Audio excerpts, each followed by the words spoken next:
Hello and welcome to episode 5 of the Studs Up podcast with me, Ryan Oldham. Garrett Love is here per usual. And Mohammed. Okay.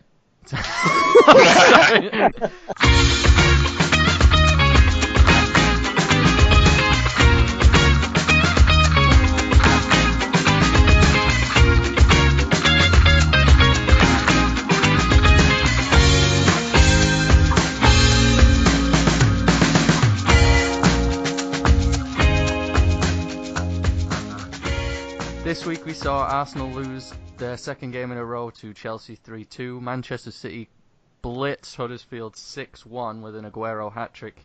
And Manchester United lost to Brighton away from home 3-2. We're going to talk about a couple of those games today, but first I wanted to let all the listeners know that we have a new upload date. Tuesdays are going to be the day that we upload the show from now on, just to incorporate the Monday night game, which was Liverpool against Crystal Palace. This week, Crystal Palace lost 2-0 to a Liverpool side who are on 6 points. And without further ado, we have Dave Says. I really need a jingle. Okay. I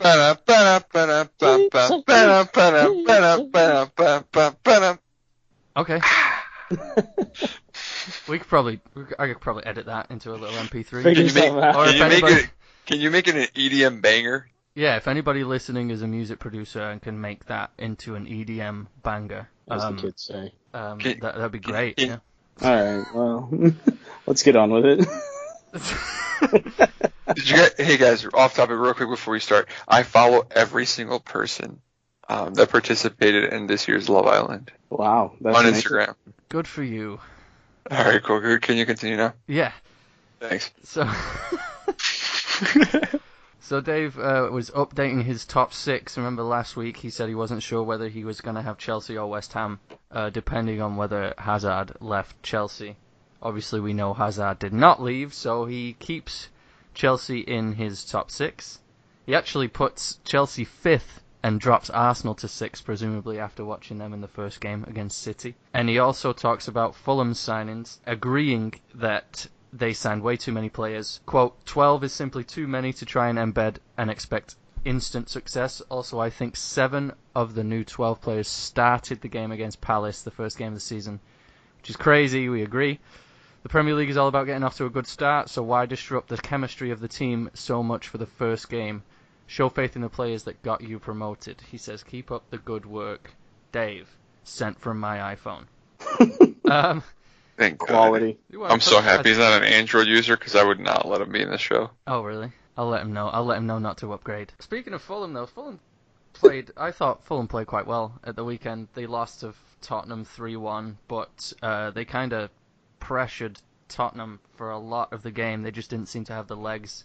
And like Dave was saying in his email, they don't seem to be playing as a team yet. And it could take, mid-September it could be until we finally see this Fulham team as a unit instead of just 11 individuals on a pitch. Right. Yeah, I thought they looked a little sloppy at the beginning of the game, but then once we got past like 25 minutes probably, they started playing together a little bit better. But yeah, good win for Tottenham though. Yeah, good win. Solid win for Tottenham. And I've been trying all week to do the Dele Alli celebration, and I think You still can't do it. I could do it. I think I've poked myself in the eye about 4 times. I think it has something to do with thumb flexibility, and I can't. No, bro. It just make the OK sign. This will take 2 seconds. Yeah. Make like the A OK. Okay, do it right now. I'm doing it. Okay. Does it look like a lowercase b right now? Yes, that's what it looks like. Okay, so now move your index finger and your thumb to make it look like. Oh, it's a B right now, right? Make it look like a D without disturbing the first 3 fingers that are up in the air. I'm having a hard time, buddy. I'm about to show you on my check your Snapchat. This is going to take 5 seconds. It's really important. I don't really care about the podcast right now. This is much more important. Okay, this is how you're supposed to do it. Do that. Twist and put that on your eye. You better not be naked when I open this. And here, let me take off my glasses. Look, see, your life changed. Check your Snapchat. Sorry, podcast. This is much more important. This is how you're supposed to do it. Do that. Twist. Oh, that's how you do it. Oh, well, that's stupid. I don't even want to do it anymore. I thought he was, like, bending his thumb back. He's not ambidextrous or whatever. That means you can use both. He's not amphibious? Yeah. Whatever. Harry Kane scored his first goal in August, ever. Hopefully that puts the end to absolutely ridiculous stats like that. Who cares? He's proven that he is one of the best strikers in the world. And this just goes to show it. He opened his account on the year. Surely he's going to get plenty more. Kieran Trippier's free kick wins my goal of the week, though, to put over Tottenham Silva's? 2-1 up. I actually haven't seen Silva's goal. So. Silva's is pretty good, dude. All right, I'm going to watch it. I'm watching it right now.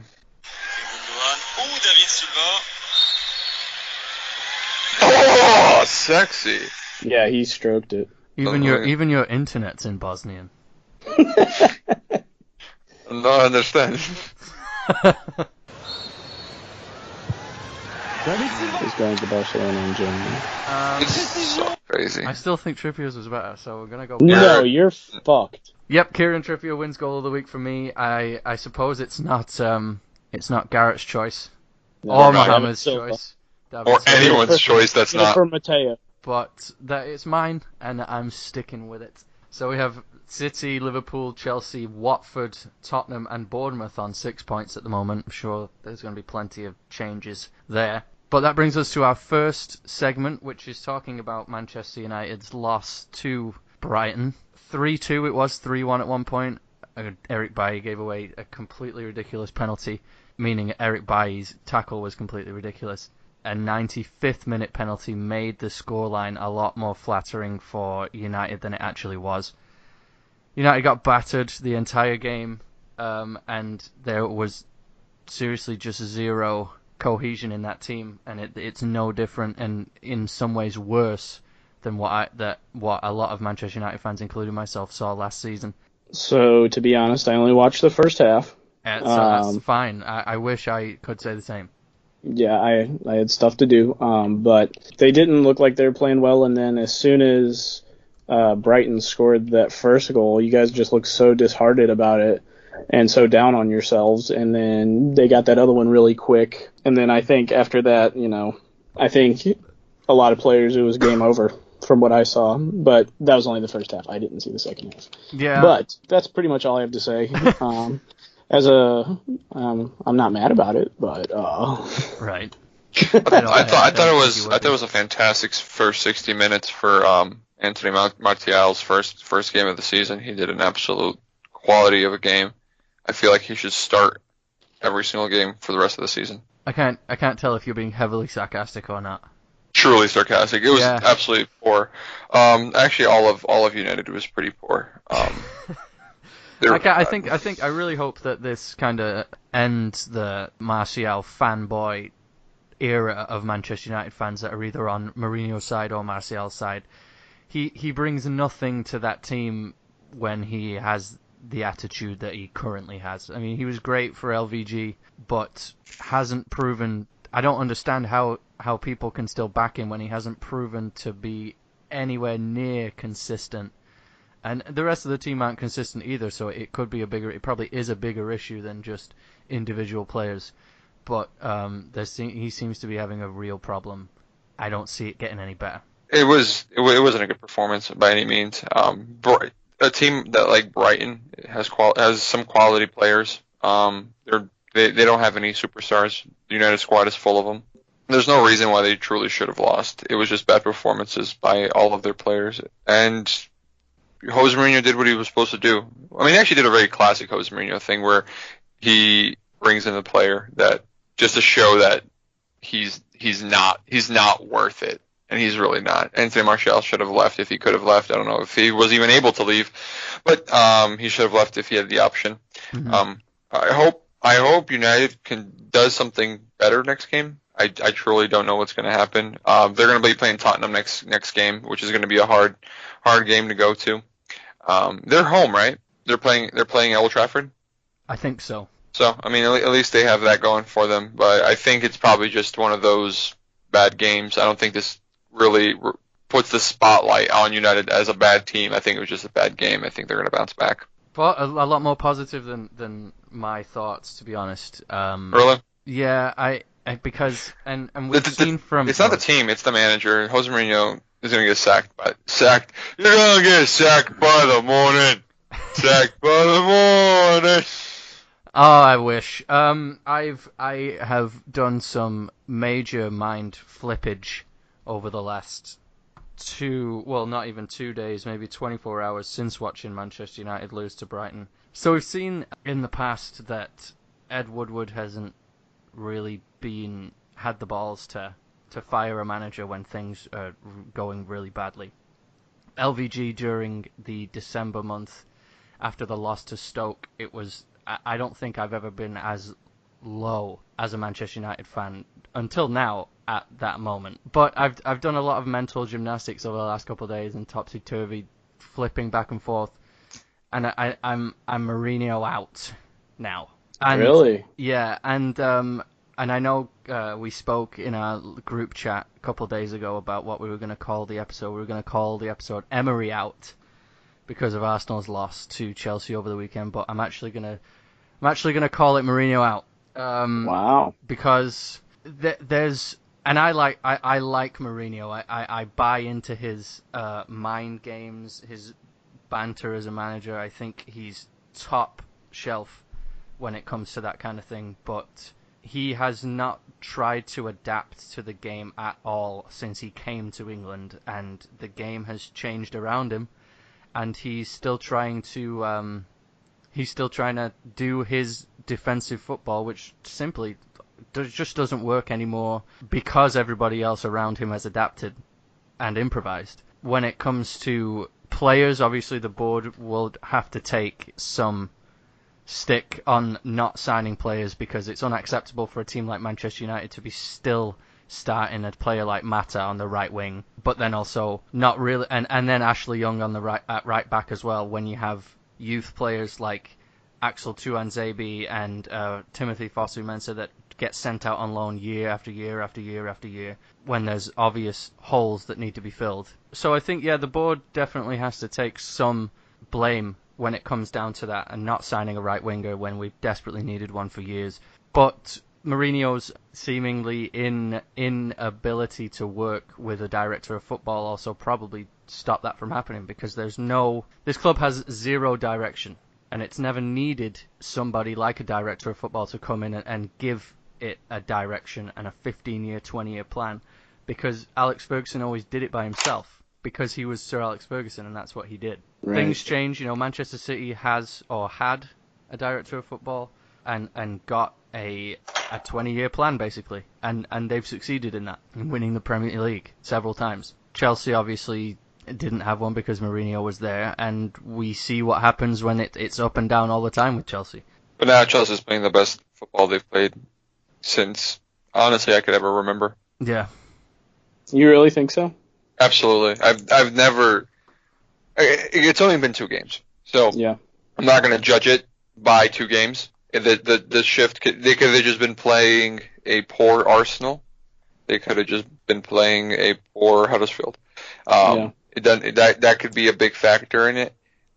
But the way they played against Arsenal, there was moments where they kind of broke down, especially after the first half. Once they kicked back in, they lost a lot of the possession. They weren't able to defend properly.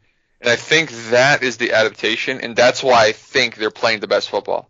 Because of those mistakes, it's showing that they're using a new system. They haven't perfected it yet. They're just learning how to do this new system. So they're still improvising and learning it. If they continue to play this well, if they continue to play this fast, I've never seen an attacking style Chelsea. Like, for years, the joke was park the bus. The term park the bus was always around, but it came out of everyone's mouth after the game against Barcelona. And then everyone glorified parking the bus and put it right next to the name Chelsea. It's just so fast. It's so fast-paced. The passing is amazing. It's just 1-2, keep passing it. It's not like tiki-taka where the Barcelona players just keep it in midfield until they tire out the team and they start scoring a goal or two. But it's quick up and down movement. That's why when I saw the first game and how fast they played, I knew David Luiz is going to be official off 100% starter for the rest of the season because David Luiz gets up front every single time he can, and I guess Sarri loves that. And they're passing it, they're playing up front, they're not playing from the back. Every Chelsea player that I could think of, Di Matteo, Jose Mourinho, Andres Villas-Boas, Gus Hiddink played more attacking. That was the only manager I could even think of that played attacking football until Sarri came in, and which I am beyond words excited about. But the best performers and the best team in the Premier League, which is City right now, they absolutely just destroyed this weekend, and it shows the class that they have. They show the depth that they have, and they're going to do it again this year with several other teams. Yeah, it's and a it doesn't really good help. comparison between City and Chelsea because we both played the same two teams so far. Right. Yeah. And it doesn't help Manchester United's cause in that regard that they decided to lose to Bournemouth on this weekend, where we see on the other end of the spectrum City and Chelsea playing so well. It makes things, I think, worse for Manchester United. You know, they've already dropped points. City, we saw last season, are highly unlikely to drop points anywhere. So to already be 3 points behind it is a huge setback. And I think, as I kind of touched on before, Ed Woodward seems to be afraid of sacking a manager halfway through the season. We saw it with Louis van Gaal. So I think if it continues, it's just going to get worse for Manchester United. If they turn it around next week, great, but I can't see it because we've already watched last season full of performances just like the game yesterday. So if the manager is the probable cause to the team losing, in which that's probably the case of Manchester United. We saw last year with West Ham, they were terrible. They were playing bad. They brought in Moisey, right? Mm-hmm. They brought in Moisey and turned it around, started winning some games, got safe, perfect. And obviously, Manchester United isn't fighting the battle to get dropped out of the Premier League. But with a new manager, they're going to liven up the squad. They're going to bring in a better atmosphere that maybe Jose Mourinho is not bringing in right now. Yeah. Too many storm clouds. It just seems unacceptable to me and crazy that you can watch one Paul Pogba, world-class, world-beating Paul Pogba win the World Cup over the summer, and then come back to Manchester United and have the kind of performance that he had against Brighton. It's just shocking, and there's no other way for me to interpret that than the atmosphere at the club and at the managerial level just isn't where it needs to be. And I think that a managerial change needs to be made. A director of football needs to be hired, and the club needs a plan. Because Ed Woodward, as good as he is at making sponsorship deals, and credit to him, he signed Pogba and Lukaku, he's not a football guy, he's a businessman. And they're desperate for somebody that can sit next to him and be a director of football and let Ed Woodward go off and do his business dealings in Singapore or wherever he goes to. But it's just not. It's not the way that a modern club is run, the way that Manchester United is run now. Right. And something needs to change, or it will either just continue to stay the same and there'll be no success, or it will get worse. And it looks to me like it's getting worse. Because both games, they've won one game this season out of the two, but they've performed, in my opinion, terribly in both. So no improvement, in my opinion, has been made, regardless of the signings that have come in. Yeah. What do you feel about Fred? I think Fred adds a lot to the midfield. I think he played really well. I think he's been kind of a shining light on obviously it's only 2 games in, but he's been a shining light on a poor season so far.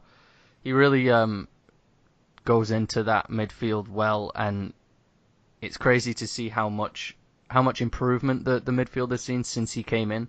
But saying that, there's no plan B if it's going wrong again. Yeah. So Fred can have a great game, but if Pogba's having a bad game and Pereira did okay, it doesn't matter. And then the plan, well, there is a plan B, but the plan B was yet again to bring Fellaini on and just kind of hit and hope. And that maybe worked once or twice last season, specifically worked against Arsenal, I remember. But it's just that in this day and age to think that hoofball tactic can work when you're 3-2 down away from home against Brighton. It's naive of Mourinho, I think, to have not made a different plan B. And maybe that's because he didn't get the players that he wanted, but I think you have to adapt to your surroundings, and he hasn't done that. So how long do you give him? Unless he starts winning. I mean, if he turns it around, fair enough. But now I would have to say January. Yeah, that's kind of what I was thinking because, too. If the club are in a really bad position in December, then you can bring a new manager in and get some targets in January, hopefully that can turn a season around and still qualify for the Champions League. But it's all very early speculation, and in 2 weeks' time when we're on episode 7 or 8 or whatever it'll be, United could be top of the league and City could have lost 2 games. So that's just the way that the Premier League goes. But the main thing the point that I wanted to get across is that I've seen absolutely no improvement in this United team, and I can't see it getting any better from here. Yeah, absolutely. Yeah, it didn't look good last game. Okay, so we'll segue from Mourinho out over to Emery out. We all watched that one. Chelsea went 2-0 up quite early on, and it seemed like things were gonna go from worse to worse for Arsenal. Obviously, they came back in the second half, but did still lose the game 3-2 with 10 minutes to go with a Marcos Alonso goal. So, Mohamed, I think I'm going to let you go first. The first half was obviously dominated. I remember watching the game. After the second goal, I sat there and I said to myself, this Arsenal team is... I didn't even think about, wow, Chelsea's playing unbelievable. I love the way they're playing right now. All I thought was... Arsenal is playing the worst football I have seen in such a long time. You actually messaged the group and said, Arsenal are the worst team in the league, and those were famous last words for you. Yeah, and then they scored 2 goals. I was like, well, whoops. But I've come to the realization that this is exactly what happened.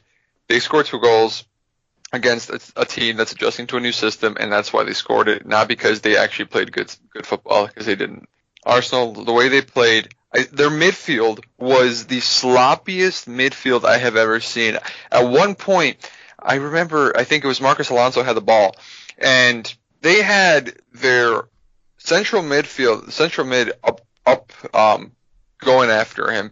They had their right back, their right winger, and also Aubameyang was back there too. Like high pressure in Chelsea's own half.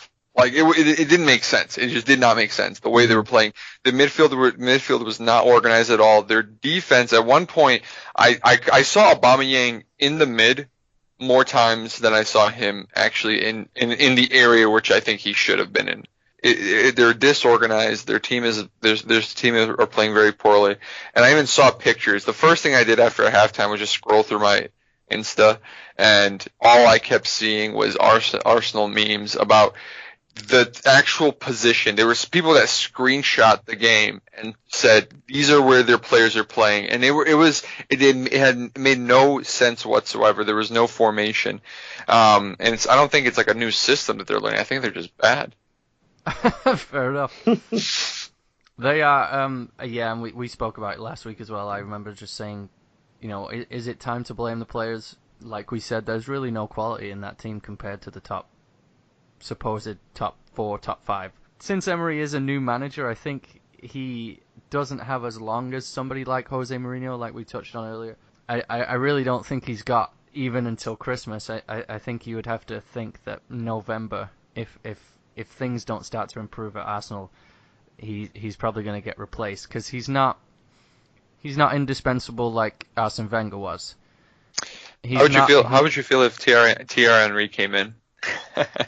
Well, it's one of those things that could go one of 2 ways. He's a legend at the club, and he's just a footballing legend anyway. But that could really just ruin his legacy. Kind of think about Gary Neville going to Valencia and just tanking. Could happen too. I mean, the team's just not good enough. No, I couldn't agree more. Guendouzi, he's still questionable. I'm not sure why he's starting, especially against Chelsea and City. Yeah. I think he has potential, but I mean, in those kind of games, I think they have midfielders that they could play ahead of Guendouzi that would probably do a better job with more Premier League experience. But yeah, Chelsea, they looked good. Kepa, I'm still unsure about him. Mohamed, do you like Kepa? I think his play suits Sarri just because he's more of a technical goalkeeper. He likes to use his feet. He likes to dribble. Likes to actually pass it short, get it back, and he is able to control. I think he's a lot more confident with the ball on his feet than most keepers that have played for Chelsea. Make that one mistake where he really should have done better for Arsenal's second goal. But obviously he's young. He's gonna improve. Right. I just think. No, I know. There is. Yeah, absolutely. I agree with you. I think I am unsure. I think that the money aspect of the transfer brings a lot more unwanted. Again, just like the Alonso or the Allison situation, I completely understand it. They needed a keeper. It was the day before transfer deadline. The only player they could bring in is to release a contract, and they met the terms. Yep. Had to sign him. There's nothing else you can do. These next 3 games, though, for Arsenal are what's going to show the world and Arsenal how they're going to be able to play. Their first 2 games, obviously, they played City and Chelsea. They're a lot better and a league different. If they can't play against West Ham, if they can't play against Cardiff, if they can't play against Newcastle, then that truly means that this Arsenal team needs a replacement. They need something to change, to happen, because if they can't take West Ham, Cardiff, and Newcastle, obviously they can't take a City, they can't take a Chelsea, they can take a Liverpool. If they can't take these next 3 games, then it's going to spell disaster for the whole team. Yeah, I agree. But anyway, back to where I was with Kepa. I think his whoever got him the money they got for him, that man deserves an award because I cannot believe that he got, what was it, like 78 million or 80 million, something like that. It's a release, man. They had to. Yeah, I know, it was still a release clause, but I kind of got Jack Butland at Stoke. You could have got him for nothing. And then our boy would be brought up to third string keeper, bro. A little bit of foreshadowing there to the bonus episode that's going to come on Friday, where we will be interviewing a real life soccer player. Stoke City. At least that's what he told us anyway. Could have been anybody. No, yeah, I agree with Garrett. I mean, the money was astronomical. Obviously, it was a release clause, but I think there were other options around the league. Whether Chelsea looked at Butland or Pickford or those kind of players, I don't think we'll ever know. But they've signed him, and he's there, and I think the one mistake he made may rattle him a bit. But he seems to be a good keeper overall. There's just obviously Chelsea won the game, so it didn't become an issue. But if that game ended 2-2 or even 3-2 to Arsenal, that I think he would have been scrutinized a lot more. Definitely. Okay, so we have the third installment of the quiz 3. Mohamed currently leads 2-1. And obviously there are 2 rounds to the quiz. The first is the just question and answer, and then the second round is going to be naming the players on a famous team from soccer history. And we're going to keep it within the last probably 8 years. Wait, when did Aguero come to City? I don't know. Around then. All right, guys, the joke. I was pouring out my heart to you, and you just made fun of me. Can that be the intro? Yeah. So Mohamed leads 2-1. Garrett, you've got all season, so I'm not too worried about the current situation that you find yourself in. But it could get worse. Mohamed wins these 2 rounds here. It's 4-1, and no, I got some work to do. I'm focused, zoned in. Okay, so last week we had to clarify that it is the first person to answer. I do not need to finish the question for somebody to answer, and so basically answer as soon as you possibly can. Question number 1. FIFA no longer considers what a violation under their new ethics code? Taking your jersey off. No. It's pretty ridiculous. I have no idea. I think I remember reading something. I don't even have a guess. It's corruption. Oh my god. Are you serious? Yep, 100% serious.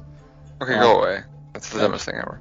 That's hilarious. Question number 2. Who won the UEFA Super Cup last week? Atletico Madrid. Ah. Garrett gets that one. 1-0 to Garrett.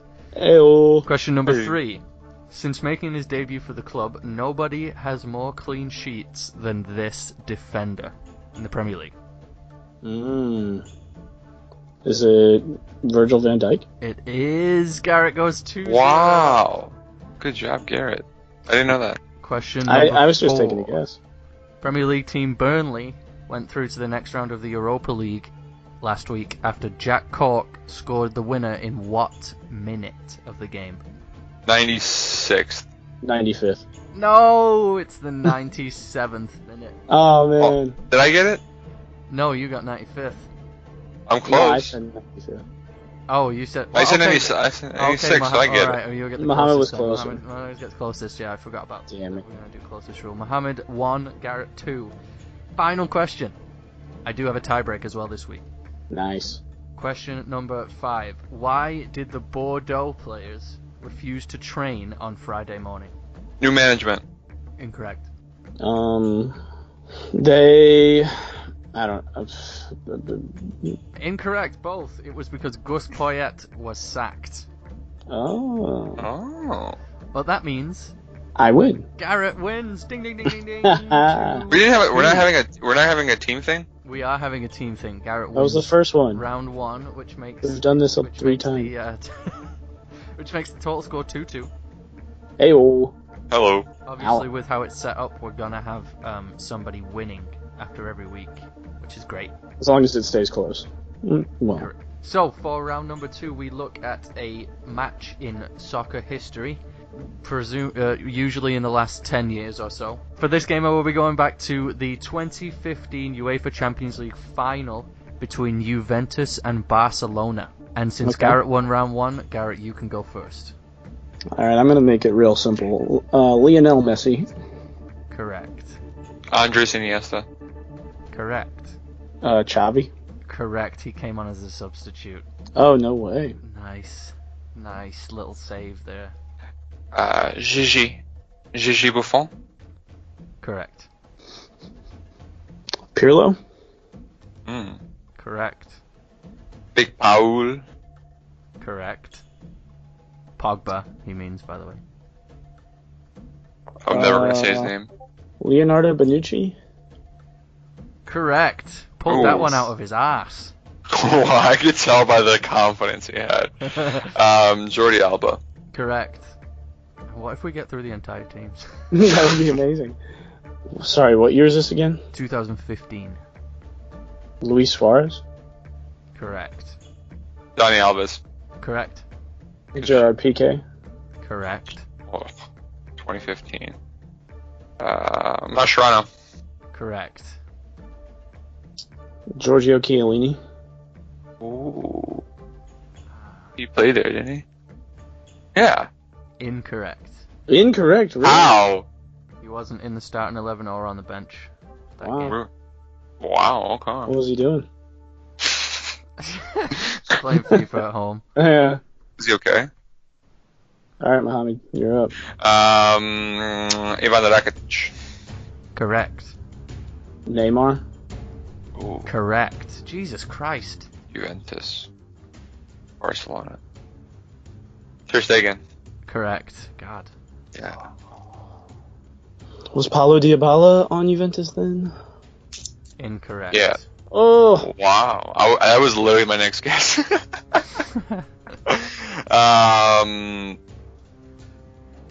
Patrice Evra. Correct. Garrett, you need this. There's one that's been missed that I'm very surprised about, but obviously Really? we're still going, so. Can't think of anyone else. Yeah, I know. I'm blanking really hard right now. 2015. I'm going to take a shot because I don't know. Carlos Puyol. Incorrect. Damn it! Carlos Puyol, are you serious for 2015? I thought he was still there. God, I always was on the team. So that means Mohamed wins round 2 and he goes 3-2 up in the final scores. Carlos Puyol retired in 2014. Oh, kill me. So, God, I'd kill myself if I was you. Apologies for that, Garrett. Next week we'll have another team from soccer history, and hopefully, Garrett, next week you can win that one. But incredible showing, by the way, for both of you. Thank you. I think we almost got the entire team on both sides. The one that I said was glaring that nobody got was Pirlo. I said Pirlo. You said Pirlo. Okie doke. But no, honestly, this was the easiest one yet. Yeah, just considering it's like Juventus. I already knew majority of their lineup, and Barcelona. That's the most. They've had the same majority of the same players forever. Yeah. So. Well, yeah, I think last week was a bit of a tough one. I wanted to go. I mean, no, it wasn't tough whatsoever. And if it would have been tough if you said we had to name one City player, that would have been nearly impossible. Because Sergio Aguero still didn't play there. I'm hanging up.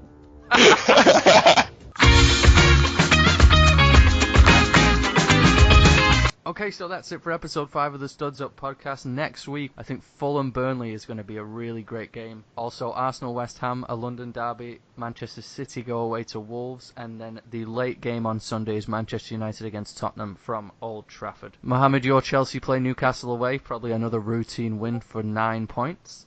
Let's hope. But until then, we will see you next week. Bye-bye. Bye. See you guys.